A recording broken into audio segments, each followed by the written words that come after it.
Hello everybody, today's topic is about the coronavirus and we extract this topic from The Guardian with the theme coronavirus symptoms, what and should I see a doctor? Then let's go with it.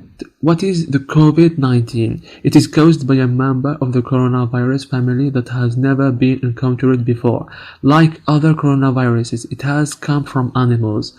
The World Health Organization or WHO has declared it a pandemic. What are the symptoms this coronavirus causes? According to the WHO, the most common symptoms of COVID-19 are fever, tiredness, and a dry cough. Some patients may also have a runny nose, sore throat, nasal congestion, and aches and pains or diarrhea. About 80% of people who get COVID-19 experience a mild case, about as serious as a regular cold, and recover without needing any special treatment. As this is viral pneumonia, antibiotics are of no use. The antiviral drugs we have against flu will not work, and there is currently no vaccine. Recovery depends on the strength of the immune system. In the UK, the National Health Service has identified the symptoms to look for as experiencing either a high temperature, you feel hot to touch on your chest or back, and a new continuous cough. This means you have started coughing repeatedly. About 1 in 6 people, the WHO says, become seriously ill. The elderly and people with underlying medical problems like high blood pressure, heart problems, or diabetes or chronic respiratory conditions are at a greater risk of serious illness from COVID-19. Then, should I go to the doctor if I have a temperature or a cough? No. In the UK, the NHS advice is now that anyone with symptoms should stay at home for at least 7 days. If you live with other people, they should stay at home for at least 14 days to avoid spreading the infection outside the home. This applies to everyone, regardless of whether they have traveled abroad. In the UK, you should look on the dedicated coronavirus NHS 3 websites for information. If you get worse or your symptoms last longer than 7 days, you should call the NHS 111. People will no longer be tested for the viruses unless they are in hospital. Many countries have imposed travel bans and lockdown conditions in order to try and halt the spread of the virus. You should check with your local authorities for the latest advice on seeking medical assistance. How many people have been affected? China's National Health Commission confirmed human-to-human transmission in January.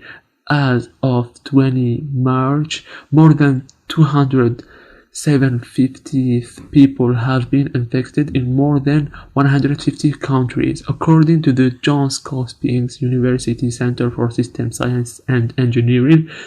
There have been over 11,000 deaths globally. Just over 3,200 of those deaths have occurred in mainland China. Italy has seen over 4,000 deaths. More than 86,000 people are recorded as having recovered from the coronavirus. Why is this worse than normal influenza, and how worried are the experts? We don't yet know how dangerous the new coronavirus is, and we won't know until more data comes in. But estimates of the mortality rate have ranged from well below 1% in the young to over 3% among those who are elderly or having underlying health conditions. Seasonal flu typically has a mortality rate of below 1% and is thought to cause about 400,000 deaths each year globally. SARS had a death rate of more than 10%, and the SARS is the influenza that is become in 2003 over. Another key unknown is how contagious the coronavirus is.